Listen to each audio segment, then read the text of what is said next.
I can still hear their laughter. Not just any laugh, the kind that comes right after someone says, "Clara, you should really stick to design. Leave the rest to people who get it." I smiled on the outside, but inside, I was burning. The idea for the startup had come to me during a sleepless night, surrounded by scribbled notebooks and cold coffee. And now, right there in that meeting room, they acted like it was just a coincidence that their project looked exactly like mine.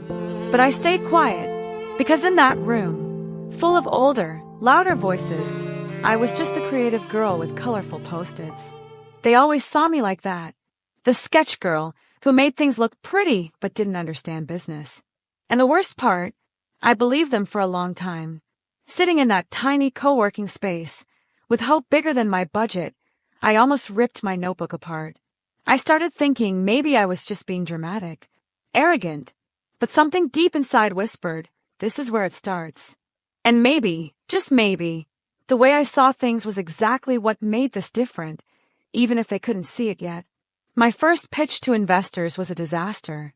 I was shaking so badly I almost knocked over the water pitcher. Twice. No one took me seriously. They said my pitch was too cute, like a school project. One even asked if I was someone's intern. That broke me. I rode the bus home with my eyes burning and the sinking feeling that maybe I really was aiming too high. But then, sometime past midnight, something in me flipped. If I didn't believe in myself now, who would? So I started from scratch. I wiped everything clean, rewrote the concept, the model, the mission. I locked myself in my apartment for weeks, cold pizza, open spreadsheets, and late nights. I learned to talk numbers. I learned to speak impact. Because what I had wasn't just an app, it was a real solution, born from real pain. And once that clicked for me, so did my voice. At the next pitch, my hand still shook, but my eyes didn't. That's when the first surprise came. A quiet investor who had barely spoken pulled me aside afterward. He said, "You've got something rare, Clara. You've been through the fire. That's why you'll make it." I never forgot that sentence. Because for the first time, someone looked at me without underestimating me. And it felt like he gave me back something the world had stolen, my confidence. That yes was just enough to pull my beta version out of the drawer. What I didn't expect was that right then, they'd come back. The same people who laughed, who doubted me, who said I wasn't cut out for this. Now they were suddenly interested. One messaged me asking to discuss a possible collaboration. Another commented on one of my posts like we were old friends. Right then, I knew something had shifted. But I also knew they weren't coming back with admiration. They were coming back with interest, maybe even fear. Because for the first time, the idea they once mocked for being too cute was gaining traction. And that's when I found out. They had registered a project based on my original concept, even using parts of the same name I'd sketched months before. They pitched it at another event with a different team and erased my name from the story. That shattered me.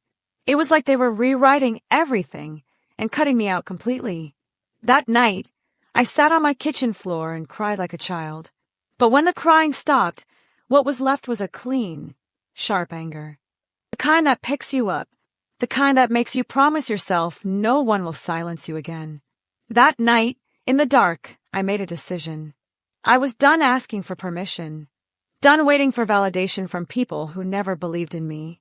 If they wanted to compete with me, let them. But I wasn't stopping. And right there, with tear-stained hands and a blinking cursor, I started building a plan. It wasn't about revenge. It was about rebuilding, about staying true to who I was and letting the results speak for themselves. And before going to bed that night, I wrote a sentence on my mirror in red lipstick. They're going to remember my name. And I slept. For the first time in months, I fell asleep knowing I had just started my own revolution. The news spread faster than I ever expected. At a local startup event, the revolutionary new solution was presented by 3 guys in suits, using my original idea. The name was only slightly different. The logo looked almost identical. Even the colors matched. Someone who saw it sent me a photo via DM, thinking it was my official launch. My heart dropped. I clicked the presentation link, And there it was, everything I had sketched months ago, now in their hands, with no mention of me. It felt like I'd been erased from the story I wrote with my own hands. I couldn't even breathe. I shut my laptop, walked to the bathroom, and sat on the cold floor. My hands were shaking. The anger came in waves, but what hurt most was the emotional theft. This wasn't just a project. It was a part of me. They didn't just steal the concept. They stole my identity as its creator. It felt like betrayal from people who smiled at me while stabbing me in the back. But this time I didn't cry. I sat there in silence, heart pounding, and started planning how to flip the script. I started digging. Turned out they had used my old presentation, the one I'd shared when we were still working on something together, to fuel their pitch. Yeah, I'd been naive. I sent unprotected files, opened my heart, shared my vision of the future. But you know what else I found out? They were trying to raise investment based on fake numbers. They were promising features that didn't even exist yet, that lit something inside me. If they were playing dirty, it was because they were scared. And fear? Fear is an opening. I was going to use it. I threw myself back into the work like never before. I rebuilt the pitch, formed a lean team, 2 college friends who had believed in me since day one. We had no money, but we had the truth. And in the world of ideas, truth is worth more than any venture capital fund. We built a working version of the app in 2 weeks. Real features, real feedback, no polish, just purpose. And when I shared a sneak peek on LinkedIn, the response was instant. People started asking questions, wanting in. And of course, their eyes turned back to me. One of the 3 called me. His voice was friendly, but I could hear the nerves. He said it was all just a misunderstanding. That maybe we could work together again like the old days. I almost laughed. The old days, the ones where I was treated like an assistant while carrying the project on my back. I thanked him politely, hung up, and within minutes got an email. A not-so-subtle legal threat accusing me of defamation if I claimed the idea was mine. That's when it hit me. They knew they were wrong. And they knew. I was a real threat. I showed the email to a lawyer, a friend of my mom's. He read it carefully, then looked up at me with a smirk. They're more afraid of you than you are of them. This, empty intimidation. You've got more than enough proof to take this to court. But I didn't want a lawsuit. I wanted something bigger, emotional justice. I wanted to show, with results, that you don't get to silence a woman who knows exactly what she's doing. So I used what I had, my story. I recorded a raw, honest video. Told everything from the start. No names. Just the truth. And I posted it. The video blew up. In 3 days, over 200,000 views. Comments from other women saying, I went through the same thing. People cheering me on, wanting to test the app, wanting to help. That was the spark I needed. For the first time, the narrative wasn't theirs anymore. It was mine. And more than that, it was public. They couldn't pretend they didn't know. They couldn't pretend I didn't exist. And with every like, every share, it felt like another brick was being laid, rebuilding the foundation they tried to destroy. But on the 5th day, something happened that changed everything. A well-known angel investor messaged me. He'd seen the video, tested the platform. He said he wasn't just investing in an idea. He saw a founder with courage and authenticity. We scheduled a meeting for that Friday. This was it, my chance, not just to save the project, but to prove, to them, to the world, and to myself, that no one would silence me again. And that Friday, I put on my best blouse, took a deep breath, and walked straight into the next chapter of my story.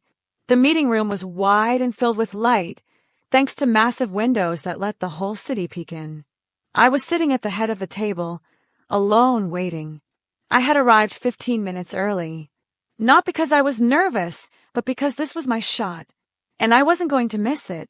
When the door opened and he walked in, calm smile, curious eyes, my heart skipped. The investor I'd only ever seen in podcasts and magazine covers was now sitting right in front of me. And for the first time in a long while, I felt the size of my own dream. We started off light. He wanted to know where I came from. He asked how the idea was born, what drove me, what I saw in the platform's future. I answered with honesty, told him about the lonely nights, the cold coffee, the tears.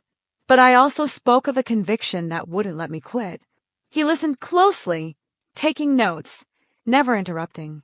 When I finished showing him the working prototype, he went quiet for a few seconds, then said, "You've got something valuable here.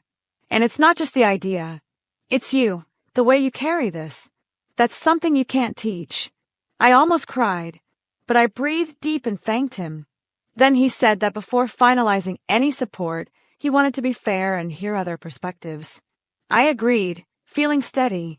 But what came next caught me off guard.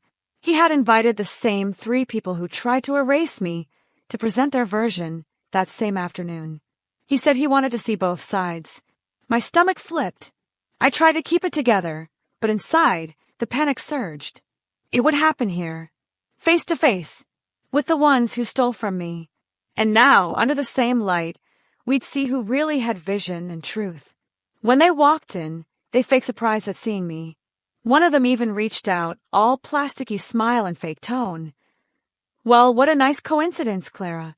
I just nodded, too drained to even pretend. They presented right after. Impeccable slides, big promises, polished lines. But something was off. Maybe it was the lack of soul. Maybe the missing truth.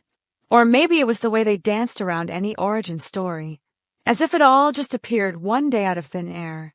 The investor stayed silent, hands folded, just watching. Then came the questions, and everything shifted. He asked about the origin of the idea, where it came from. One of them stammered, another deflected, and the third, with a bit too much confidence, said, "It was a group effort, born in a brainstorming session among friends." My blood boiled, but I waited. When it was my turn, I stood up, pulled out the old notebook from my bag, the one with the original sketches, dates, notes, late-night insights written in pen. I placed it on the table, looked him in the eye and said, "This is the real story, and it didn't come from a meeting. It was born alone, in my apartment at 2 a.m. The silence that followed was deafening. The investor opened the notebook and slowly flipped through the pages. He read notes, saw the dates. Then he looked back at me and said, "Thank you for bringing this. Truth carries weight." The others said nothing. They knew they'd been exposed. They left in silence, unable to keep the mask on. When the door closed behind them, he turned to me and said, "You've already won. But now let's make it grow." And in that moment, it felt like the world paused, just for me. For the first time, I knew I owned what was mine. And no one would take it from me again. I walked out of that building with the sun on my face and tears in my eyes. It wasn't just a professional win. It was something bigger. A return of my voice, of my dignity, of my authorship. But I also knew this was just the beginning. Because now, with someone strong beside me, more would come, more eyes, more pressure, more risk. But I wasn't the girl with the cute little pitch anymore. I was Clara, founder, visionary, survivor, and anyone who tried to dim that would have to deal with my light. In the first few days after the investment was announced, it all felt like a dream.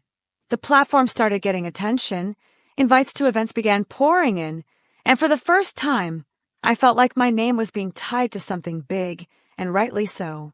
But I also knew success always attracts 2 things, applause and enemies, and it didn't take long for both to show up. One day, while organizing the team for the app's first commercial release, I got a message from a follower.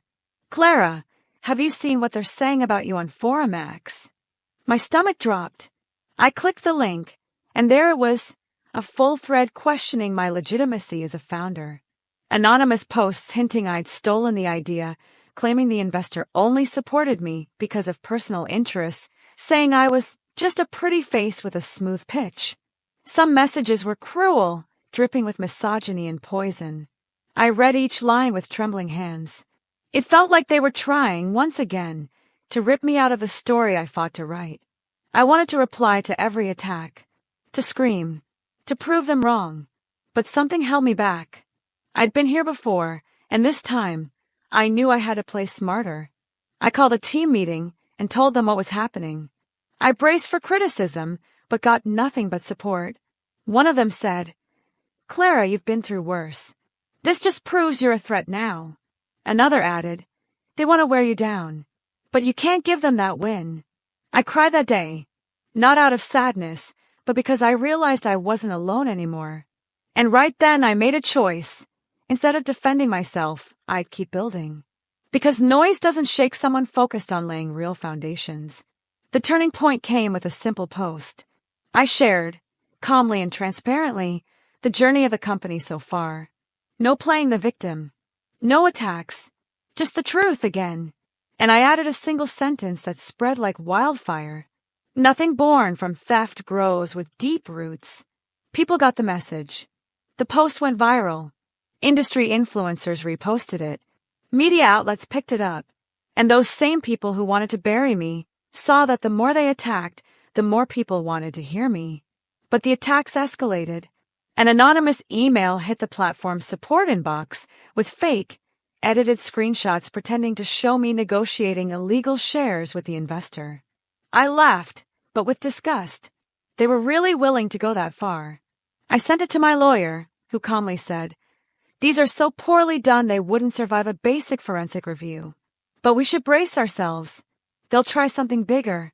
And he was right. The next day, a fake video popped up on a small channel, titled, "The Truth About Clara." The video used clips from my presentations, spliced out of context, and even manipulated audio. It was a coordinated attack. But the effect was the opposite of what they wanted. Anyone watching could tell it was a cheap edit. Comments flooded in, almost all in my defense. People were furious at the manipulation, calling for the video to be taken down. Within hours, it was removed for violating platform guidelines. And that's when I understood something deep. When you live your truth consistently, it becomes your armor. They could try to tear me down with lies, but I had something they never would, roots. I stayed focused on the launch. The final version of the app went live on a gray Tuesday, but inside, it felt like sunshine. We got over 10,000 downloads in the first 48 hours. Emotional feedback, real customers using it, people saying they felt seen. That fueled me. Meanwhile, the fake profiles disappeared, the forums went quiet, and the saboteurs? They faded out, one by one. Not silenced by my response, but by the echo of my consistency. And then came the unexpected invite, an international event in New York. The message said, "We want you to share your story. The real one." I froze for a second. Me, Clara, the girl who almost gave up because she wasn't taken seriously, was now being asked to inspire. I closed my laptop, looked at myself in the mirror, and smiled. I didn't want revenge. I wanted a voice. And now I had it. But more than that, I had peace. The stage was big, and the mic felt light in my hands. The warmth of the spotlight blurred my vision for a second, but I kept my focus steady right at the center of the crowd. My name had just appeared on the screen at an international tech and social impact event. It felt like all those days of invisibility had led me here. The packed auditorium gave me chills, and for a brief second, I asked myself if this was really happening. I took a deep breath. When I began to speak, my voice came out steady, not because I wasn't nervous, but because I felt whole. For the first time on a stage, I was fully myself, no filters. I told my story from the beginning. The notebook stained with coffee, the startup built from my couch on a popcorn budget, the attempt to erase my identity. I saw faces light up, heads nodding, a few people even tearing up. Folks from different countries, with different backgrounds, but they understood. Because at its core, what I'd lived through was something universal, the theft of authorship. When I finished, the room went quiet, not awkwardly, but with a kind of reverence. And then, they clapped. Not the wild cheer of a concert crowd, but the deep, knowing applause of people who recognize truth when they hear it. That's when I saw him, at the back of the room, leaning against the wall. One of them, one of the three, the oldest, the one who once told me I was only good for aesthetics, the same one who had sent the threatening email, The same one who had pitched my idea as if it were his. He wasn't clapping. He just stared at me, face hard, maybe angry, maybe ashamed. I didn't look away. I held his gaze, because in that moment, I realized he was there to watch me win. Maybe he still thought he could intimidate me, but not anymore. I wasn't the girl afraid to speak up. I was the founder, the voice. After the talk, backstage, he tried to approach me, said he wanted to talk. I told him no. He pressed, said it was about the past, that a lot got misunderstood. I took a breath, looked him in the eyes, and said calmly, "Maybe the past is unclear for you, but for me, it couldn't be more clear." Then I turned away. I didn't yell. I didn't cry. I didn't flinch. Because sometimes, the most powerful response you can give is to keep walking without bowing your head. And that's exactly what I did. I walked straight into the networking room. That day, I met some incredible people. Women who built businesses after facing harassment. Young people who turned tragedy into innovation. Men who had learned to stop talking and start listening. And in that circle of diverse voices, I realized something. My story wasn't just mine anymore. It had become a bridge, a lighthouse, a banner for anyone who had been silenced and thought they couldn't rise again. And right there, for the first time, I felt whole. As if all the broken pieces had come together, not to form what I was, but something better. Still marked by scars, but now shining with purpose. Before leaving, I stopped by the event's gift table. They handed me a gold badge, my name embossed in raised letters. I held it for a few seconds, ran my thumb across the texture, smiled. It was more than metal, it was memory. It was restoration. I snapped a photo and sent it to my team with the caption, "We made it." They all replied in unison, "You represent us." And I cried, not because I was sad, but because I knew so many still hadn't arrived. And now that I was here, I was going to hold the door open for others. Back in Brazil, my mom met me at the bus terminal. She hugged me tight and whispered, "I knew you'd make it." It was one of the few moments she ever spoke without fear. Because for a long time, even she had doubted. Not out of malice, but out of fear that I'd get hurt chasing something too big. And in that hug, I understood something I hadn't before. Sometimes, the biggest obstacles aren't external. Sometimes, it's the voices inside. And the thing that held me back for years wasn't just the sabotage. It was the fear that I wasn't enough. But now I knew. I was. And I always had been. Coming back home after everything felt strange. The door to my apartment creaked like it always had. The kettle still whistled the same. The curtain kept swaying in the morning breeze. But me? I wasn't the same anymore. I didn't need to prove anything to anyone. I didn't need to fight for a seat at tables where I was never truly welcome. Because now I had my own table. And more than that, I could make room at that table for others. On my first day back, I opened my laptop and typed a sentence at the top of a blank document. Space is power. Sharing it is revolution. I used what was left of the investment wisely. I grew the team, brought in incredible women like me who had been overlooked elsewhere. People with talent, but not the flashy resumes. I started an internal mentorship program for young entrepreneurs without resources. And in one corner of our new office, I had a giant quote painted across the wall. "You don't need permission to be brilliant." Every time I walked past it, I felt a shiver. Like that old version of me, insecure, shrinking, exhausted, was standing there smiling back, saying, "We made it." The saboteurs disappeared. Their project never made it past the talking stage. They had to deal with lawsuits and damaged reputations. I didn't need to take them down. The truth did it for me. And more than justice, I had peace. One of the three emailed me months later, apologizing. He said he'd let ego get in the way, that he admired me now. I read it, took a breath, and deleted it, not out of pride, but because some wounds, when they finally heal, don't need to be reopened. I had already forgiven, but I didn't need to carry more than was mine to hold. One morning, I was invited to speak at a technical school.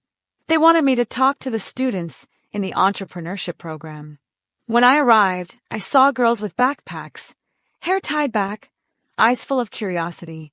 Afterward, one of them came up to me and said, "I used to think this world wasn't for me, but now I think maybe it is." I hugged her tightly, because that was it. In the end, what we build, truly build, isn't made of code, or pitch decks or signed contracts. It's made of impact, of looking someone in the eye and saying, without shouting, "You are capable." To celebrate the first year of the company's new chapter, we created a mural at the entrance, photos of the team, quotes from our clients, and right in the center, a blank space. In that space, I placed a frame with a handwritten note inside. The same words I'd written on my mirror that night in red lipstick. They're going to remember my name. And I signed it. Clara, founder. It was a reminder of the beginning. From the kitchen floor to international stages. From being dismissed to being recognized. From silence to voice. Because yes, now they remember.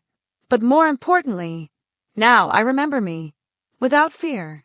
The last scene of our company's launch video shows me standing at the window in our new office. The city hums in the background, and my voice comes in, soft and steady. What sabotaged me wasn't envy, or lies, or theft. It was forgetting who I was. But now, I remember. The screen fades to black, and a single word appears. Resilience. That was the name of the platform, after all. And it was also the name of the journey. Mine. Ours. The journey of those who were underestimated and kept going anyway.